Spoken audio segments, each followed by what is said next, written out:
Oui, Madame la Première adjointe, je vous promets d'essayer d'être rapide. D'abord parce que vous connaissez ici et là les attendus de l'intervention. Ils sont logiques par rapport à l'intervention que nous avions faite au moment du vote du budget prévisionnel et du débat d'orientation budgétaire. Principalement, quels étaient ces points sur lesquels nous avions insisté? Ça vient d'être dit. D'abord, une évolution du rapport entre la dépense d'équipement par habitant de la ville de Grenoble comparée à la strate des mêmes villes, c'est-à-dire les villes de 100 000 habitants, qui s'est fortement dégradée et qui est devenue défavorable sur toute la période. En 2013, en 2014, nos dépenses d'équipement étaient supérieures de 8 à 10% par rapport à la strate des villes de 100 000 habitants. À partir de 2015, et c'est une réponse qui, pour ma part, me fait inscrire en faux totalement à ce qui vient d'être dit, mais avant aussi sur l'assainissement de la situation financière, nous avons diminué fortement nos dépenses d'équipement et celles-ci sont devenues inférieures en regard et en comparaison des villes de la strate de 8 à 16 ou 17%, ça dépend des chiffres et surtout du nombre d'habitants que l'on retient. En 2017, vous n'avez pas modifié ces ratios, c'est-à-dire que nous restons sur un niveau de dépenses d'équipement de la ville de Grenoble inférieur par rapport aux villes de la même strate. Parallèlement, l'endettement de la ville, et cela a été dit dès le débat d'orientation budgétaire de 2017 et au moment du vote du budget, j'ai mon intervention sous les yeux, mais je pense que je n'étais pas le seul à l'avoir évoqué, n'a pas du tout été diminué. La dette a été étalée. Et pour le moment, pendant au moins 3 ans, cet étalement de la dette nous permet en effet de gagner de l'argent en remboursement et en annuité de remboursement de la dette. Mais ce que personne ne dit clairement à votre niveau, c'est qu'à partir de 2020, eh bien, cela s'inverse. Et que nous n'aurons plus de gains financiers par rapport à ces remboursements. Et vous avez étalé une dette qui s'éteignait sous 5 ans. Vous lui avez donné 15 ans de vie supplémentaire. Et vous venez nous dire ce soir que la gestion est bonne, elle est rigoureuse, elle est saine. Elle n'est pas bonne, elle n'est pas saine, elle obère l'avenir.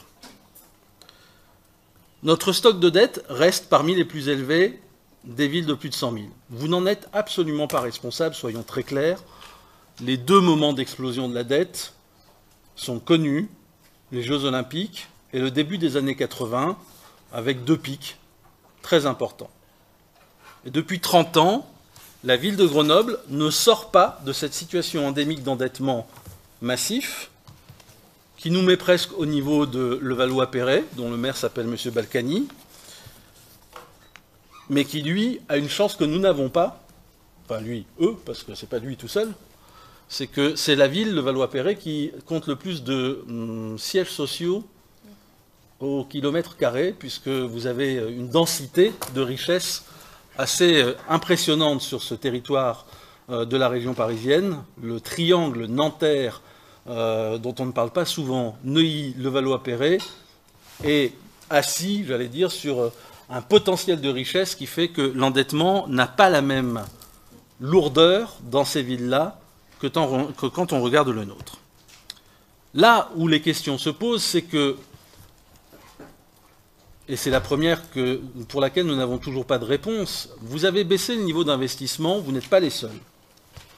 Vous n'avez pas atténué la dette de Grenoble et le poids de la dette de Grenoble, et pourtant il y a eu des transferts vers la métropole en termes d'emprunt qui auraient pu vous permettre sans doute de gagner plus encore et d'avoir des marges de manœuvre supplémentaires. Êtes-vous certain d'être allé au maximum de ce qui était possible? La deuxième question, dans les liens avec la métropole, elle regarde aussi les frais de fonctionnement. Vous nous dites depuis 2 ans maintenant que vous maîtrisez parfaitement la masse salariale. Elle augmente un peu, mais elle reste en effet dans des chiffres qui sont sensiblement les mêmes. J'écoutais M. Sabri attentivement tout à l'heure. Là encore, avons-nous vraiment impacté sur le budget de la ville de Grenoble tous les effets positifs qui auraient dû être créés par les transferts de personnel à la métropole? Et sommes-nous allés au bout des gains qui auraient été possibles pour les Grenoblois. C'est d'autant plus intéressant, ces questions-là, auxquelles vous répondez en général assez rarement, que vous l'avez évoqué très rapidement, monsieur l'adjoint en finances, ce budget-là, et ce compte administratif, donc, s'est construit dans un contexte que nous ne pouvons pas oublier, ou plus exactement faire comme s'il n'avait pas existé.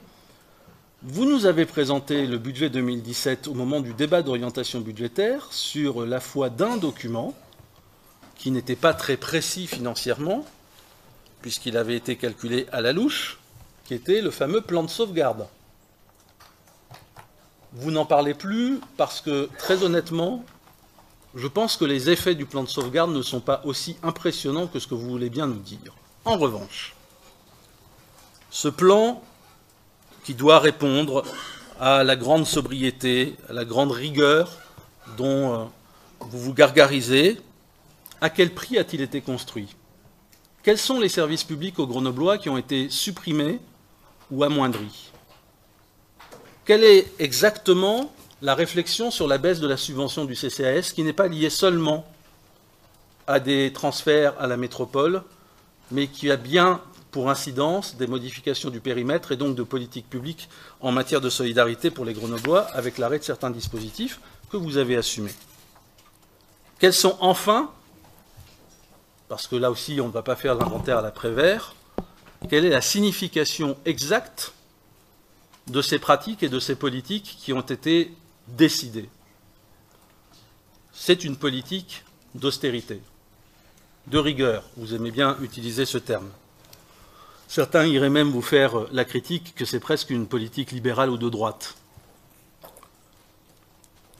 Finalement, ce soir, on peut le penser parce que quand on voit, en effet, que vous vous félicitez des résultats financiers qui, et je le dis très fortement ce soir, ne sont que des résultats en surface. Parce que quand on regarde les choses, vous n'avez rien arrangé profondément sur l'endettement, et c'est le point noir majeur de notre ville, nous le savons tous. Parce que sur le fonctionnement, vous n'avez sans doute pas été au bout des gains potentiels dans la discussion avec les métropoles, et nous y reviendrons sans doute dans quelques semaines. Cet acte-là, que vous avez décidé en 2017, vous permet en effet deux choses. De dire ce soir que la situation s'arrange avec une épargne nette qui s'améliore. C'est sûr que quand on investit moins, on peut arranger l'épargne nette et on peut la faire apparaître beaucoup plus importante. C'est ce que vous avez décidé de faire. Nous allons tout à l'heure discuter du contrat, j'y reviendrai, mais il y a un acte 2 dans le contrat que vous n'évoquez pas dans la délibération parce qu'il va faire mal à Grenoble. C'est que l'État a dit très clairement qu'après les dépenses de fonctionnement, l'acte 2 porterait sur le désendettement des collectivités. Et peu de collectivités auront la situation qui est la nôtre, d'un endettement extrêmement fort, sur lequel l'État va nous demander des décisions extrêmement dures, extrêmement rudes, extrêmement douloureuses pour les Grenoblois en termes d'investissement à venir. Après avoir parlé d'un dossier comme celui de la Villeneuve, vous voyez ce que cela peut vouloir dire.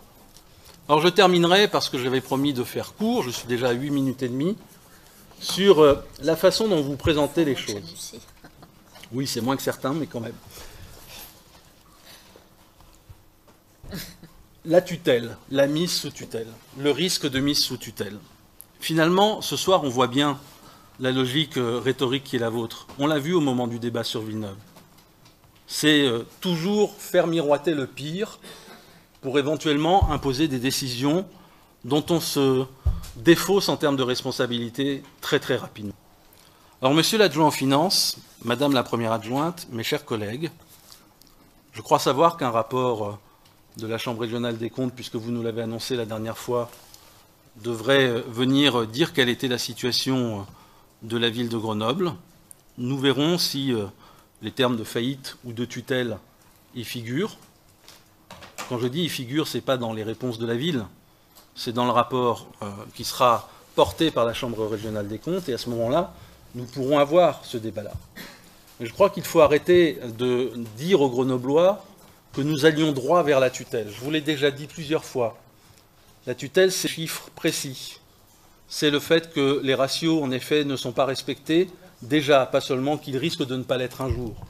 De la même façon que quand vous nous parliez en début de mandat d'insincérité budgétaire, j'ai encore le souvenir du soir où vous ayant rappelé ce que ça voulait dire en termes de décision de justice et vous ayant dit que j'étais prêt, pour ma part, à rendre compte devant la justice de ce terme-là, vous aviez été obligé de rétro-pédaler et de dire que ce n'était pas vraiment ça que vous vouliez dire. Je pense que quand on débat de budget, quand on présente les comptes administratifs, on assume, au-delà des chiffres, les politiques publiques qui ont été mises en place. Et pour nous, ce compte administratif 2017 sera d'abord et avant tout le compte administratif de votre équipe qui a vu des fermetures des bibliothèques, qui a vu des services publics amoindris en direction des Grenoblois, qui a vu des décisions politiques que même une équipe de droite, et je le redis, n'aurait pas osé prendre, et sur la forme et sur le fond. Et c'est de cela aussi, parce que le compte administratif, c'est bien d'aligner les chiffres, mais c'est de cela aussi en termes de politique publique que vous devez répondre quand vous nous présentez la réalisation de vos budgets. Très très bref sur la question non pas de la contradiction, mais du paradoxe. Et ce paradoxe, c'est votre politique. Je ne fais que voir les chiffres tels qu'ils sont. Vous baissez le niveau d'investissement, mais vous ne diminuez même pas de façon équivalente la charge de la dette de la ville de Grenoble. Donc il y a un effet à un moment...